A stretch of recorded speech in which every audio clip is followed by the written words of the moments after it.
Lógicamente, como estamos frente a un mundo globalizado, de cambios rápidos, trascendentales, de avances científicos y tecnológicos, donde asistimos a convenios, a transacciones heterogéneas, contratos, nuevos tipos de contratos, el comercio tanto inmobiliario como mobiliario que cada vez es más intenso, y toda esta situación que provoca el aumento de los conflictos civiles.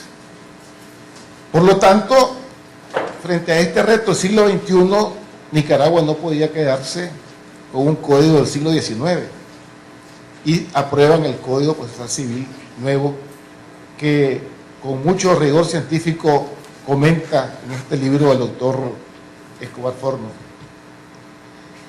Hay algunos puntos que quisiera destacar y que el doctor plantea para reflexión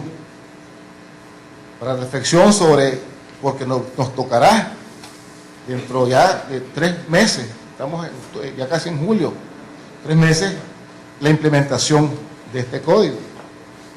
Y es el tema, por ejemplo, para reflexionar de que este código, que es aprobado con la inspiración moderna constitucionalista, exige entonces que se interprete de acuerdo, en consonancia con los derechos y las garantías de la Constitución política y de las convenciones y tratados de derechos humanos ratificados por Nicaragua en materia de derechos humanos. Entonces, esto plantea un reto. Recordemos que la Constitución política amplía la tutela de derechos y garantías de lo penal a lo civil, cuando el debido proceso ya no es únicamente aplicable a lo penal, sino que el debido proceso ahora también, por mandato constitucional, se aplica a lo civil. La tutela judicial efectiva es una materia amplia, aplicable, como les decía, a lo penal, a lo civil, a lo laboral, a lo de familia. Y aquí entonces, y esto lo hablamos con el doctor cuando nos invitó a esta presentación, se presenta en el código, y es un reto para los operadores de justicia, para jueces, para magistrados, lo siguiente. En el código se establece lo que se denomina el control de convencionalidad. Es decir, como el código dice que se deben aplicar por mandato del artículo 1 del código, que se deben aplicar e interpretarse en consonancia con los derechos y garantías contenidos en la Constitución, las leyes, convenciones, tratados y otros instrumentos internacionales aprobados por Nicaragua. Lógicamente, aquí incluimos, por ejemplo, la Convención Americana sobre Derechos Humanos, Pacto de San José, y todos los instrumentos internacionales que están recogidos en la Constitución política y que fueron constitucionalizados. Entonces, este control de convencionalidad que establece el Código trae una modificación importante para el derecho interno de los Estados. ¿Por qué? Porque además de este control de convencionalidad, también trae el control constitucional que ejerce el juez. Porque recordemos, el control de convencionalidad lo ejercen los órganos internacionales, en este caso la Comisión Interamericana de Derechos Humanos, pero el control de constitucionalidad lo ejerce el juez al confrontar la norma interna con la Constitución. Y tenemos 2 controles entonces que tendremos ya en esta materia de procesal civil. Entonces, el juez y el magistrado debe buscar la coincidencia entre el convenio, que se aplica obligatoriamente, la norma ordinaria y la Constitución política. ¿Cuál es el tema? El tema es qué ocurriría, y hay que debatirlo, en el caso de contradicción entre la Convención y nuestra Constitución. Dice la Constitución política que es ley suprema y que está por encima de leyes y tratados, sí. Pero entonces, si no aplicamos la convención, Nicaragua entonces asume responsabilidad internacional. Pero el problema es el siguiente: cuando la Constitución constitucionaliza la Convención Americana, o sea, la Convención Americana es constitucional. En caso de conflicto entonces entre la Convención y la Constitución, ambas del mismo rango, ¿qué debe aplicar el juez? Lógicamente deberá aplicar, en caso de antinomia, la Constitución política. Entonces es un punto que habrá que debatir, que reflexionar, porque quizá, y el doctor lo aborda, lo plantea en el libro, y por eso es que hago referencia a esto. ¿Qué norma prevalece en caso de antinomia entre la Convención y la Constitución política? Recordemos que además de estar en la Constitución política, las convenciones, artículo 43 creo que, 46, perdón, artículo 46, hay un principio que rige los estados del pacta sunt servanda: los tratados se cumplen de buena fe. Y cuando el Estado firma un tratado, se compromete a cumplirlo. Y en el derecho internacional, ningún Estado puede alegar su derecho interno para no cumplir con un tratado. El caso de Colombia, un ejemplo. Colombia no puede alegar su constitución política, que dice que las fronteras se definen por la Constitución, porque ya hay un tratado que lo obligaba a ir a la Corte y hay una sentencia de la Corte. En caso de conflicto, entonces, entre el convenio del tratado y la Constitución política, debe primar, por supuesto, la Constitución. Por dos razones, les digo: por estar en la Constitución en el 46 los artículos, y por, repito, el principio del pacta sunt servanda, que todo Estado está obligado a cumplir.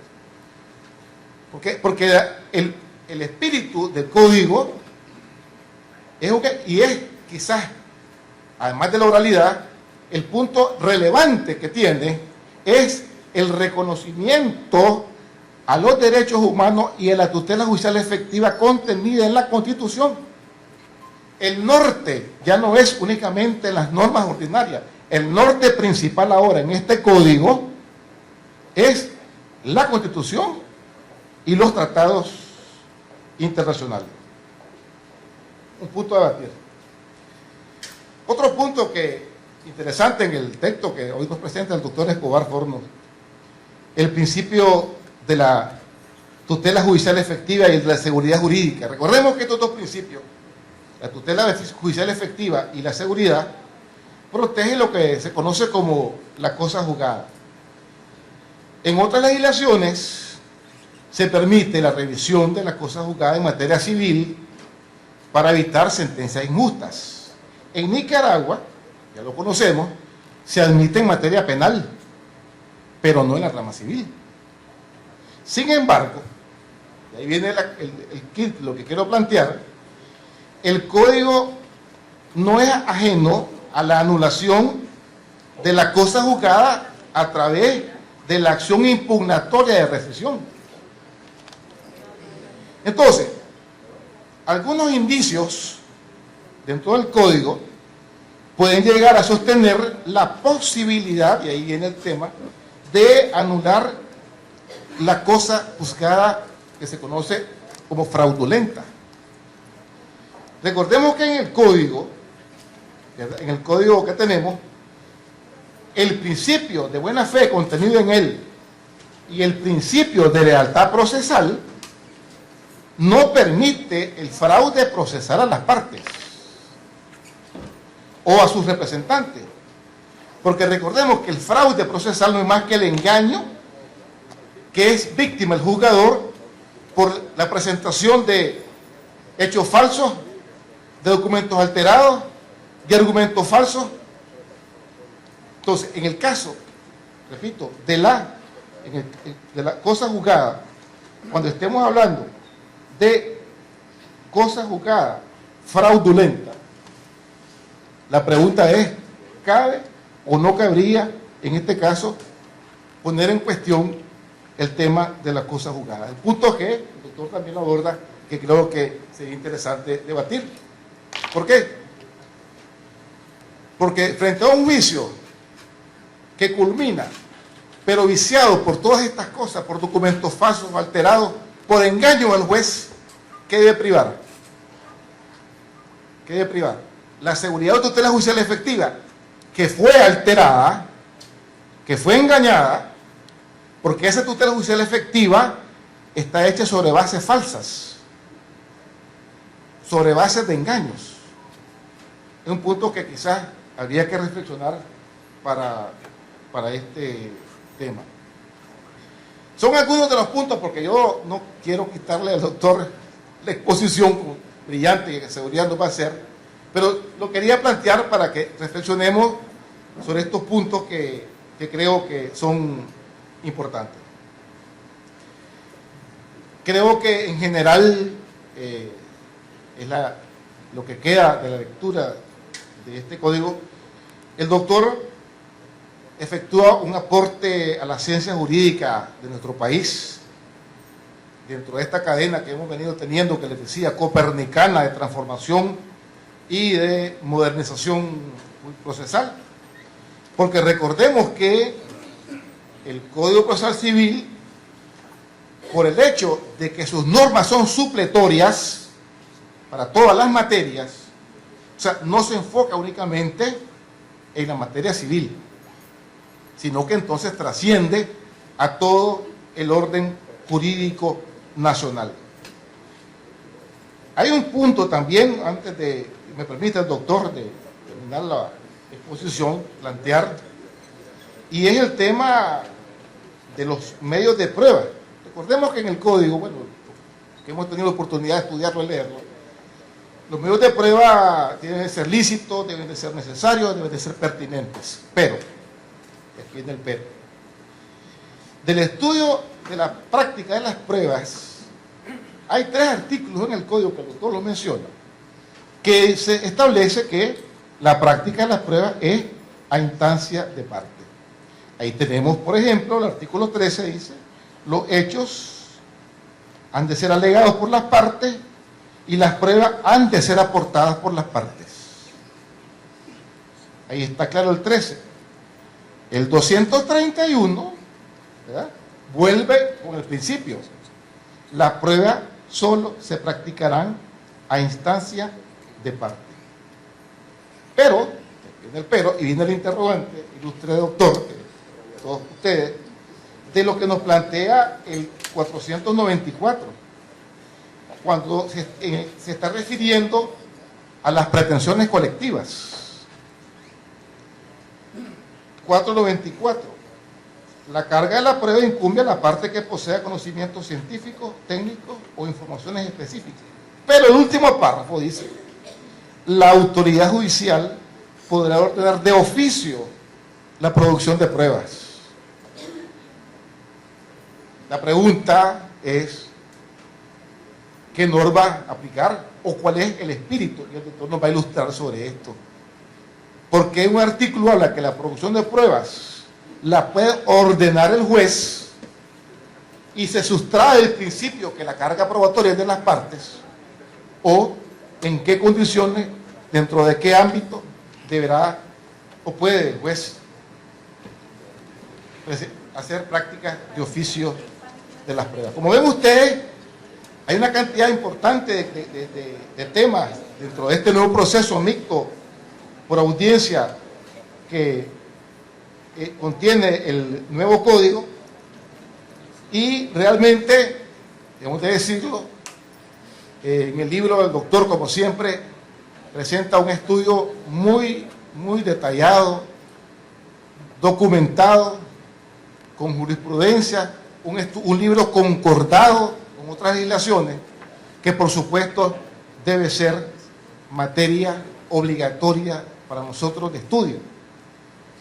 Porque, recordemos, el doctor lo señala en su libro, como decía Couture, que en el procedimiento el tiempo es algo más que oro. El tiempo en el procedimiento es justicia. Y con este cambio de paradigma, porque es un cambio radical en el enfoque de la justicia procesal, pues lógicamente debemos estar preparados, capacitados, apertrechados para que el 8 de octubre tengamos suficientes elementos racionales de estudio como para poder aplicar la justicia tal y como estamos obligados a hacerlo. Muchas gracias, doctor, por su brillante libro de exposición.